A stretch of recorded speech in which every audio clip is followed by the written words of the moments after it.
Good evening, everybody, and welcome to Rushcliffe Borough Council's Cabinet meeting tonight.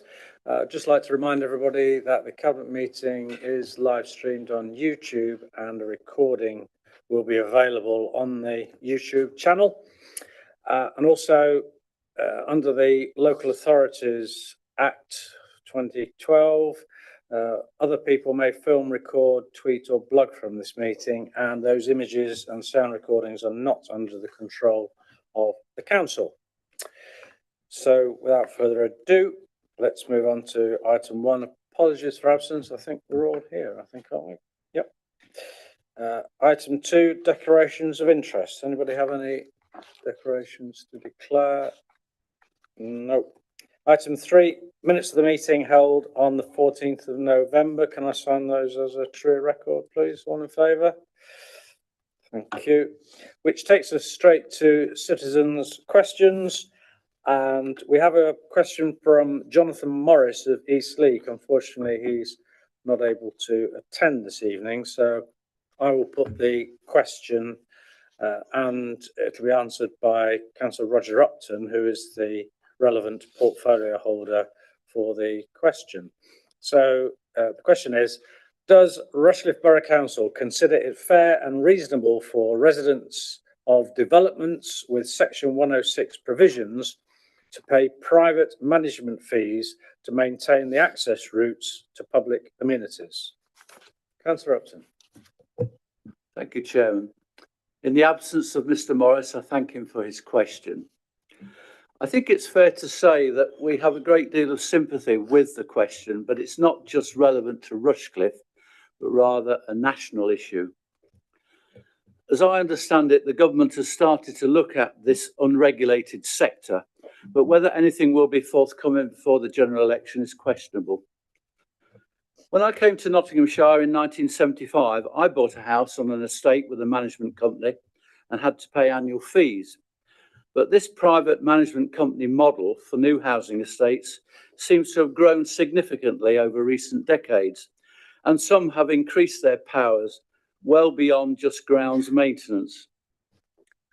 The Borough Council has asked its Growth and Development Scrutiny Group to look at this topic, and it will be taking evidence and forming a recommendation in the new year. Thank you.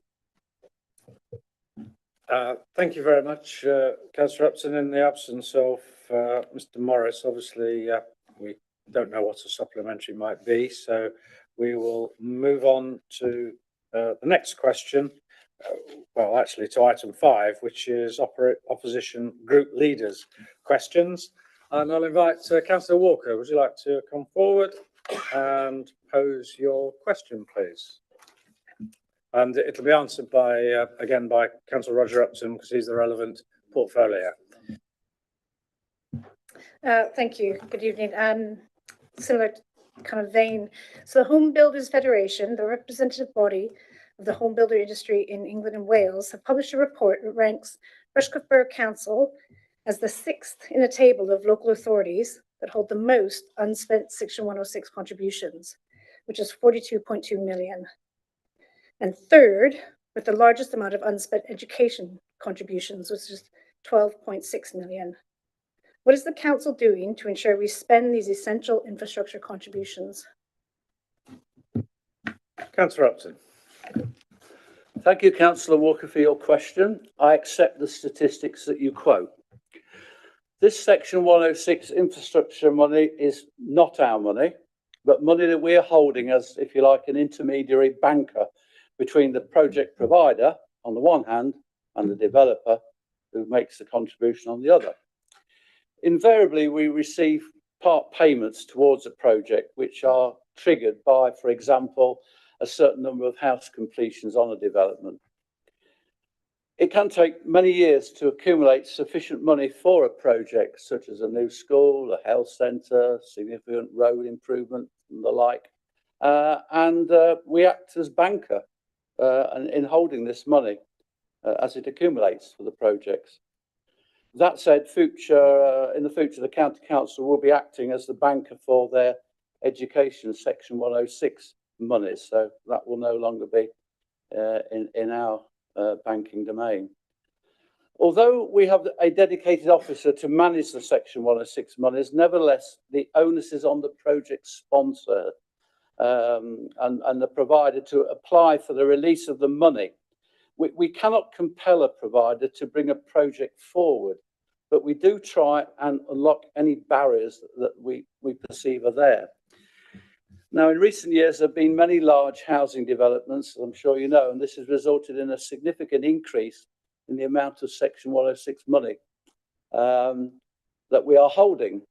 For example, we received 16 million or thereabouts in 2021-22, which is roughly 37% of what we hold and what you quote. So yes, to conclude, we are the banker. We hold a significant amount of Section 106 money, but it's not our money. I repeat, it's not our money. Thank you.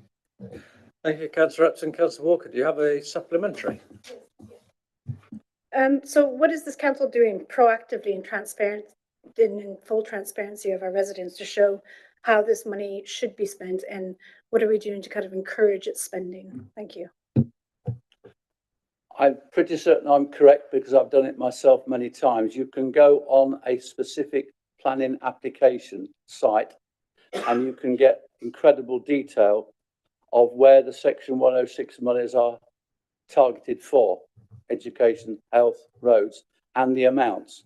I know that to be a case in my own ward of Rushcliffe-on-Trent, where several million is allocated, and things such as leisure as well. So any individual can access that data. It's in the public domain. There are no secrets of the amounts. And I think you said, what are we doing to be proactive to actually move that money forward? Well, yeah, it's there in the public domain. And as I said in my earlier response, we have a dedicated officer that is proactive and reminds project sponsors, if you like, that you know, their money is either nearing the full amount or has got to the full amount, and therefore you know, remind them, persuade them to say, you know, here's the money, it's your money, not ours. About time you took it. So I think we are very proactive in that area. We don't just take the money and squirrel it away and leave it there. We regularly, through a number of vehicles, be they committees or meetings or specific projects. I mean, I'm not going into details. There are specific projects on a board that I sit on where there's significant millions of Section 106 money accumulating towards a large project, and we regularly review that. So I don't think there's any secrets. It's in the public domain. Thank you, Councillor Epton. Thank you, Councillor Walker, for your question. We'll now move on to agenda item 6. This is the only substantive item on the agenda, but it's an important item nevertheless, relating to revenue and capital budget monitoring. I'll ask Councillor Verdi, would you present the report, please? Thank you, Chairman, and good evening, everybody. Just before I go through a summary of the report, I would like to highlight for Cabinet, I think you've already been informed, but for the purposes of minuting, there was a slight amendment to Appendix D on page 22. There was a slight misalignment with some of the rows, but that has been amended, and the papers reissued with those amendments. So if we could just minute that. In terms of the Q2 finance report, this is the second, obviously, financial report for the 23-24 year, and given the various financial challenges, the council finances remain positive in terms of both the council's capital and revenue position. Wider economic risks still prevail, and the position remains fragile.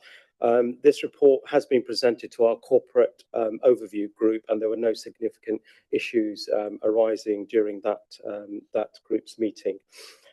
So in terms of both revenue and capital, I'll give a very brief summary, but the papers have quite a lot of detail, obviously, with regards to a lot of the financial numbers. But there is an overall revenue budget efficiency position of £0.287 million, and 0.1 million of this, or £100,000, is still committed in relation to the Development Corporation, which the council has been supporting, and that's 50,000 for each of the next 2 years. This is contained in paragraph 4.3 on page 9 with regards to the details of that commitment. The key issues impacting the current revenue position are highlighted also at pages 8 and 9 in table 1. I'm not going to go through those line by line, but in summary, we've had some adverse variances which have already been reported previously to Cabinet, including, for example, the expected income from Rushcliffe Oaks crematorium and the increasing vehicle costs from our streetwise operations. But we also do have some positive variances in relation to utility costs, additional grant income, and a favourable business rates position from both the Nottinghamshire pool and the rates we collect. Clearly, pay and inflationary pressures remain challenges to the council both now and our medium-term financial strategy, details of which are on page 11 in the papers. However, in summary, just to reiterate, I'm pleased to report that we have achieved an overall budget efficiency during this quarter. Insofar as capital is concerned, page 9 of the papers focuses on some of the key variances that we have with our capital portfolio, with an estimated underspend position of some 9.292 million, and 7.068 million of this is in relation to the rephasing of schemes. So it's not there to allocate anywhere else. It's been rephased and will be used in due course. And that's identified on page 10 on table 2, in table 2. There is a remaining 2.224 million underspend. Again, the details of that are on page 11, but some of the examples of why we have that are around the potential additional expenditure in relation to the delivery of our successful projects. So, for example, the crematorium, 1.123 million, and the Bingham Marina, 0.583 million. Of the underspend, 1.31 million is to be advanced in relation to the replacement of refuse collection vehicles, which of course is a key service for the council. That's the revenue and capital position. And finally, in regards to the special expenses, paragraph 4.5 and appendix E gives the position which has a slight overspend of £12.3 thousand.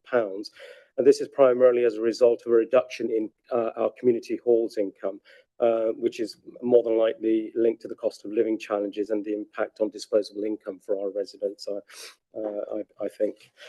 In summary, we're currently in the process of setting the council's budget for the next year, and Cabinet will be aware that the council's finances still face many challenges, risks and challenges.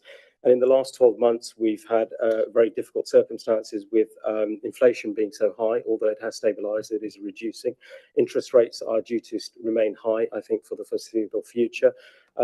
So there is those macro sort of circumstances we need to bear in mind, as long as, for example, the international challenges, which to the economy and to our operational costs remain critical. It's imperative we keep a tight rein on the budget, which will ensure that the council continues to have the resources to deliver our corporate priorities, and indeed our strategy of avoiding the need for external borrowing and our transformation efficiency programme has created very robust foundations for us to meet these future challenges.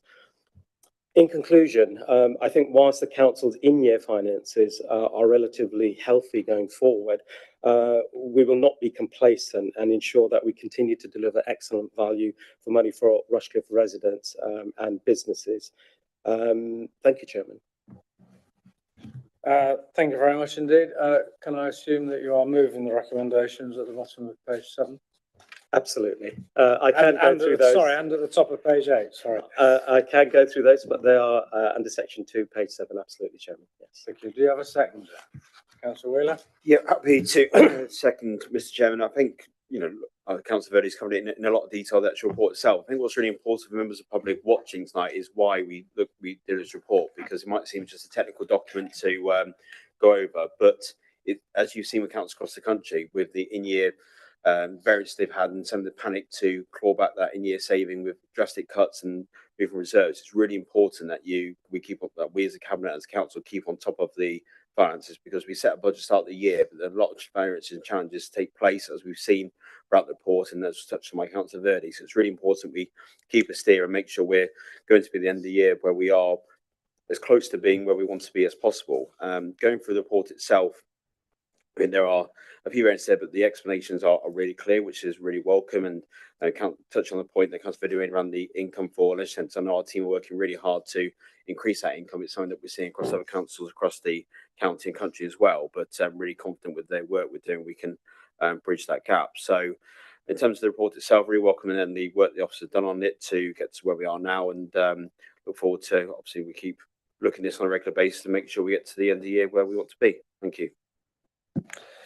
Thank you very much. I think, as you both indicated and suggested, that the residents can be assured that you and your officers have got a very good handle on the finances of the council and manage the finances in a very prudent way. Can I just ask, can I assume that the budget underspend that you mentioned of £9.25 million, and you did say that it was being reprofiled, so can I assume that there's no need for us to be concerned about that, because you have actually indicated that it's been reprofiled and rescheduled, and therefore it's not an actual not spending it at all? No, absolutely, Chairman, and thank you for asking that question. I mean, Section 4.7 actually has a table which provides more detail around those figures, but clearly it isn't always possible to spend the money in year as planned. We do have reasons, and good reasons, why sometimes delays occur, but absolutely those monies have been allocated. They will be spent on those projects. It's just a rephasing is the term that we're using. So yes, I can confirm that. Thank you very much indeed. Any other comments or questions from anybody? No, I think it is straightforward. And again, I think we must offer our thanks to all the officer team involved in keeping our finances, or keeping such a good control over our finances. So it has been moved and seconded. All those in favour, please. That's unanimous, and that brings us to the end of the agenda. So thank you for your attendance. Thank you for watching on YouTube, and I declare the meeting closed. Thank you.